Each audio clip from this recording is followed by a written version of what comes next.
Scene start होता है canyon के केव से, जिसके अंदर कोई अनजान खतरा पनप रहा था, जो जीव की नजरों से तो बच गया था, पर क्यानकिन की नजरों से अपने आप को बचा नहीं पाया था। एक अनजान खतरे को भाप के क्यानकिन उस खतरे की ओर बढ़ी चली जा रही थी, स्पिरिट केव की गहराई में चली जा रही थी। जो भी अंडरग्राउंड केव में पनप रहा था वो स्ट्रेंज एनर्जी वेव्स निकाल रहा था। एनर्जी के पैटर्न से साफ जाहिर था कि अंडरग्राउंड केव में रहने वाला कोई दोस्त नहीं था, क्योंकि उसके एनर्जी पैटर्न से हॉस्टिलिटी साफ झलक रहा था। एनर्जी का पीछा करते हुए क्यानकिन अंडरग्राउंड केव की गहराई में जा ही रही थी कि गहराई से मल्टीपल रेड वाइन्स आने लगते हैं। क्यानकिन को वाइन्स जकड़ लेते हैं। क्यानकिन वाइन से बचने की कोशिश तो करती है, पर उसकी कोशिशों को रेड वाइन्स नाकाम कर देती है। क्यानकिन को बेहोश करके रेड वाइन्स उसको केव की गहराई में खींच के लेने लगती है।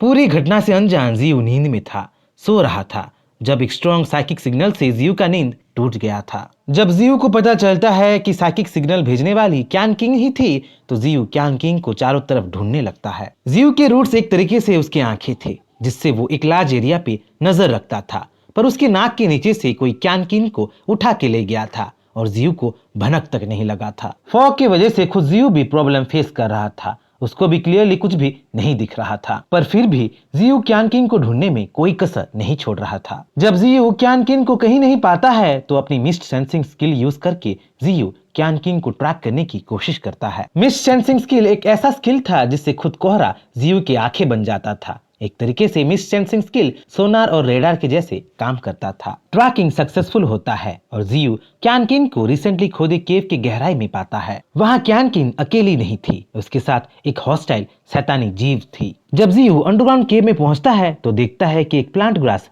म्यूटेंट हो चुका था, कॉन्साइसनेस पा चुका था और क्यानकिन से पैरासाइट की तरह चिपका हुआ था। क्यानकिन के अंदर अपनी जड़ें गड़ा रहा था। ये वही प्लांट था जो स्पिरिचुअल माइंड केव में उगता था और स्पिरिचुअल एनर्जी से शायद वो म्यूटेट हो गया था। स्पिरिचुअल एनर्जी एक तरीके से बैरियर बनाता था और उसी बैरियर की वजह से खुद जियो भी ग्रास प्लांट की म्यूटेशन को डिटेक्ट नहीं कर पाया था। जियो के अंडरग्राउंड केव में पहुंचते ही म्यूटेंट प्लांट जियो पे अपने वाइन से हमला कर देता है, पर एरिया का बॉस कौन है जियो से वो जल्द ही समझ जाता है। जियो अपने स्नेक जैसे रूट से म्यूटेंट प्लांट को 2 टुकड़ों में काट देता है, उसे अजगर की तरह जकड़ लेता है और म्यूटेंट प्लांट का किस्सा वहीं खत्म कर देता है। म्यूटेंट प्लांट को मार के जियो को म्यूटेंट प्लांट के सारे स्किल्स मिल जाते हैं। जियो अब सीड ऑफ वाइटलिटी को यूज कर सकता था। सीड ऑफ वाइटलिटी एक ऐसा स्किल था जिससे जियो ग्राउंड में तेजी से जंगल बना सकता था, बंजर जमीन में हरियाली ले आ सकता था, फॉरेस्ट बना सकता था। जियो म्यूटेंट प्लांट को तो कब का मार चुका था, पर क्यानकिन को बचाने में देरी कर दिया था। म्यूटेंट प्लांट ने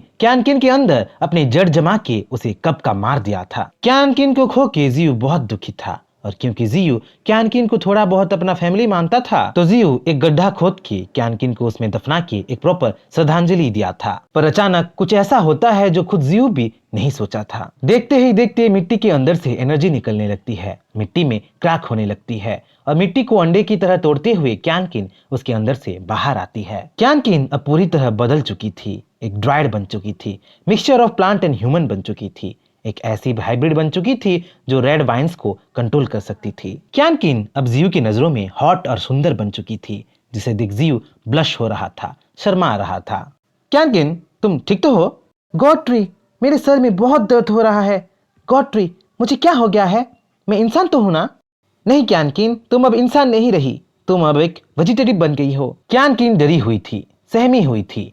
क्यानकिन को देख जियो उसे संभालने के लिए सिचुएशन के बारे में अपडेट करने लगता है, पर अपनी असलियत जान के वो एक प्लांट स्पीसीज से समझ के क्यानकिन और भी ज्यादा घबराने लगती है, खौफ में आके चीखने चिल्लाने लगती है। जियो क्यानकिन को संभलने को थोड़ा टाइम दे के क्यानकिन को बोलने लगता है कि वो अब एक हाइब्रिड बन चुकी है और अब वो इंसानों के पास वापस नहीं जा सकती है, क्योंकि इंसान उसे देखते ही उस पे एक्सपेरिमेंट करने लगेंगे, उसे इंसान की तरह ना देख के उसे टेस्ट सब्जेक्ट बना लेंगे। जियो क्यानकिन को उनको ज्वाइन करने को बोलता है, उसके आर्मी का, उसके फैमिली का एक हिस्सा होने को बोलता है। दूसरी तरफ माउंटेन रेंज में फास्ट ऑर्डर की कैमिलियन को ढूंढ लिया गया था और अपने बचाव में कैमिलियन व्हाइट टाइगर पे हमला कर दिया था। यहाँ हमें पता चलता है कि व्हाइट टाइगर अपने प्राइड के चक्कर में एम्परर एलिगेटर से मदद ना लेके कैमिलियन से हार गया था, कैमिलियन को पकड़ नहीं पाया था। जहाँ जियो घायल व्हाइट टाइगर को हील कर रहा था, वहीं जियो को उसके आसपास के एनवायरनमेंट में कुछ अजीब लगता है। कुछ अलग लगता है। यहाँ हमें पता चलता है कि सीड ऑफ वाइटलिटी एक्टिव हो चुका था और आसपास के एरिया में बड़े बड़े पेड़ उगाने लगा था। एफोरेस्टेशन होने लगा था। यहाँ तक कि जीयू नॉर्मल पेड़ों में अपनी स्पिरिचुअल एनर्जी इंजेक्ट करके छोटे छोटे मिनी जीयू बनाने लगा था। तभी गोल्डन आंट को अपने आसपास एक स्ट्रेंज ओरा महसूस होता है, एक ओरा जिससे वो अनजान था, एक क्रिएचर जिसे म्यूटेंट गोल्डन आंट कभी नहीं देखा था। बैटल मोड में आके गोल्डन आंट उस अनजान क्रिएचर की ओर झपटता है और अपने सामने वो क्यान किन को पाता है। क्यान किन अब बदल चुकी थी, एक म्यूटेंट प्लांट स्पीसीज बन चुकी थी। वो अब इतना पावरफुल बन चुकी थी कि अपने वाइंड से गोल्डन आंट के पावरफुल अटैक्स को इजीली डिफ्लेक्ट कर दी थी, रोक ली थी। क्यान किन के सबके सामने आते ही जीयू क्यान किन के नए रूप का सबके सामने इंट्रोडक्शन कराता है, उसे थॉर्न बोल के नया नाम देता है और सारे बीस्ट में क्यान किन को 6 इन कमांड में रख देता है।